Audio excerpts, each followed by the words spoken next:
Llegamos al año 5 de la revista Inmexios. Para el año 5, muchos abogados nos cuestionaron nombres. ¿Por qué no escribe fulano? ¿Por qué no escribe sutano? ¿Por qué no escribe mengano? Personas conocidas en el gremio como grandes penalistas y procesalistas. Desgraciadamente han sido invitados muchos de ellos que consideran que la revista no está al nivel de ellos para escribir, que por el contrario están ofreciendo su prestigio a la revista gratuitamente.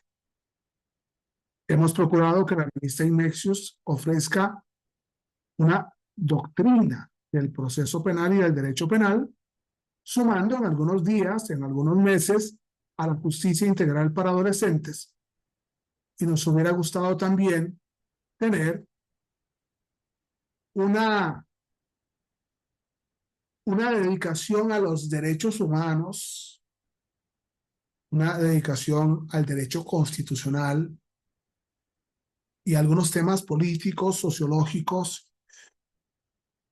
Y nos parece que nos ha costado tener el apoyo de muchos abogados expertos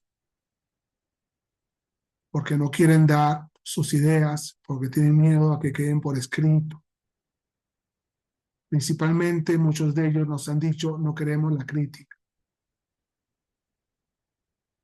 Muchas veces México pierde el criterio de los grandes hombres porque siendo grandes en el derecho, en el conocimiento, en el proceso, son muy pequeños en la humildad. México ha querido una publicación mensual para descubrir desde Inmexius talentos, para zarandear los temas que interesan a todos, para escuchar criterios de los expertos, para difundir una cultura jurídica del derecho y el proceso penal, constitucional y de derechos humanos.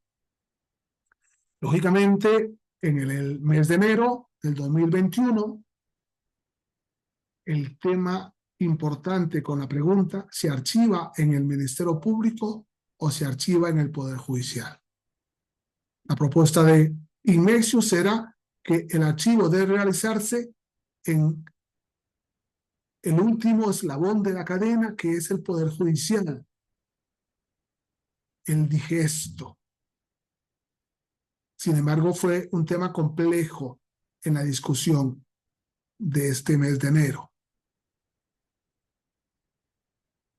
Los jueces empezaron a sacar o venían sacando de las salas de audiencias a abogados que consideraban inexpertos, entre otras razones porque cuestionaban a los mismos jueces.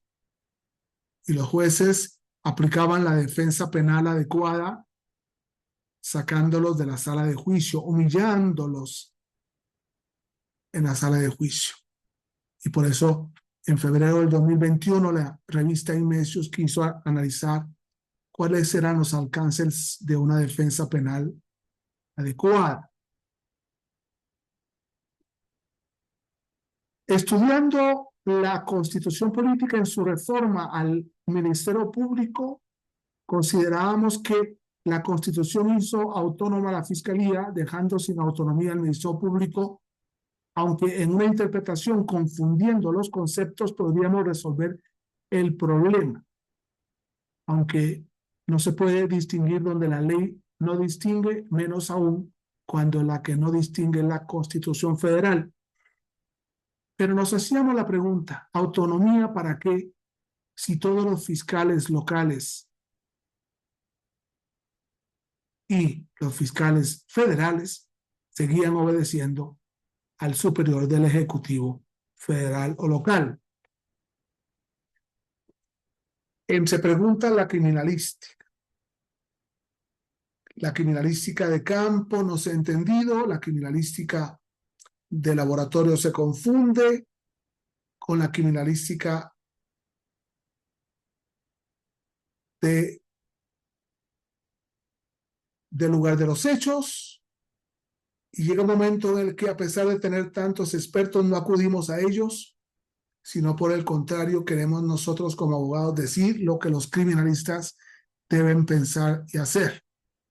Ese fue un gran tema en el que escribieron muchos criminalistas defendiendo su posición en la criminalística de campo, distinguiéndola de la criminalística de laboratorio.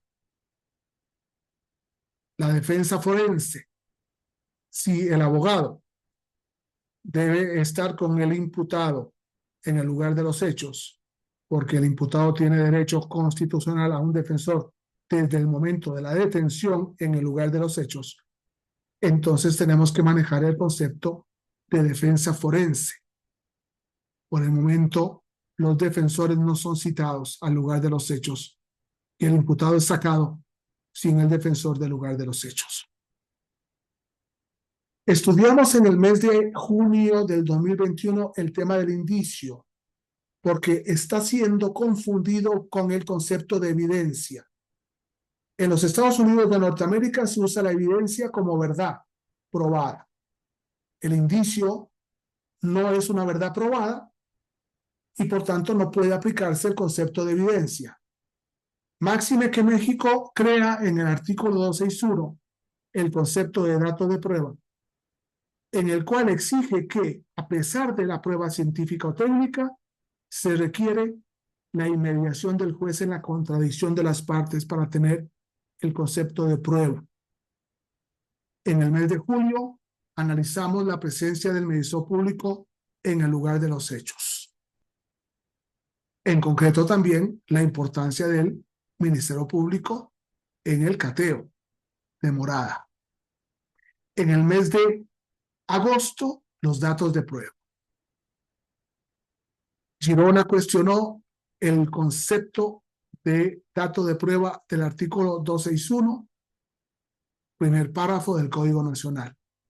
Ahí nos dimos cuenta que en Girona no habían expertos en derecho procesal penal, menos en derecho procesal penal mexicano.